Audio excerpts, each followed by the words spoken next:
Mining companies have encountered a lot of resistance trying to set up operations in Wisconsin.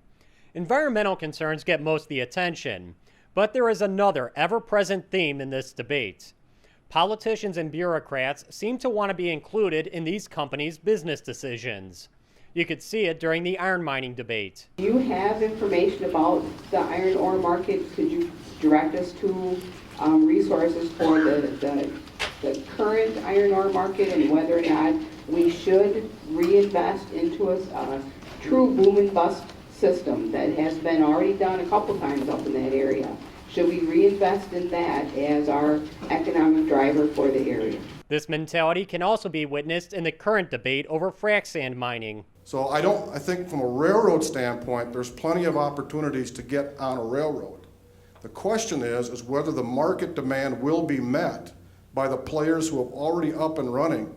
So even if you take moratoriums off in Dunn County, for instance, will there be anybody willing to spend a lot of money to put a processing plant on the UP? They've got capacity, but is there a market left for them to get into to sell their sand? I think that's the bigger question.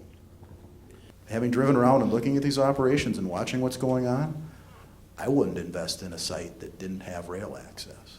I think you'd be crazy to. I think you'll lose money. I think that's going to be the shakeout. And anytime you have new industries like this, there always ends up being a shakeout, particularly because this is a bulk commodity.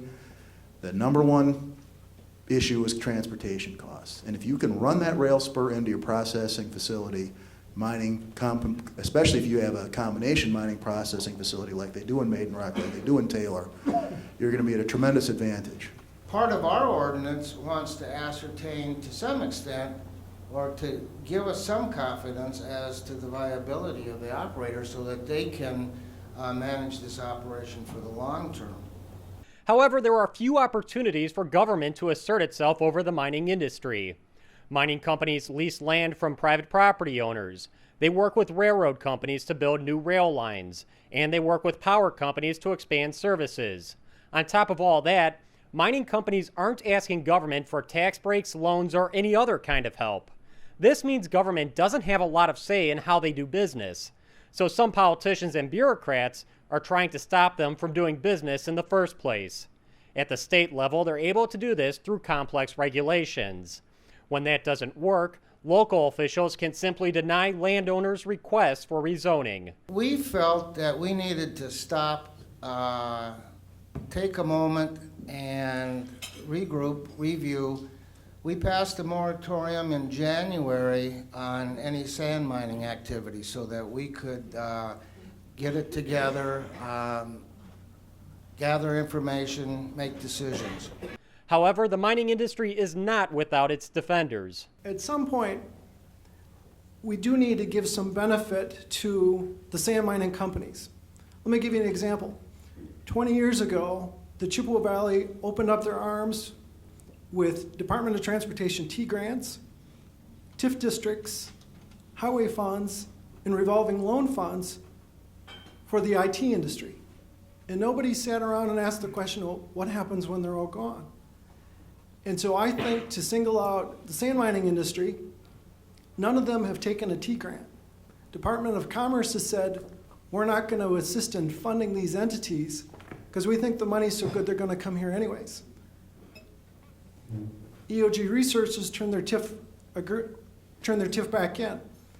And so I think at some point you have to realize these entities, there's no question it's fantastic economic development, but as economic development people at the state and at the counties, we haven't necessarily done anything in terms of helping them, for the most part, get created through either revolving loan funds or TIF districts.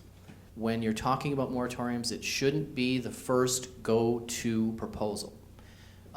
There should be public hearings. There should be discussions. There should be, people should take a look at what other counties have done, but not just simply say, nope, hold off, we need a moratorium. I don't want to risk those jobs and those job opportunities.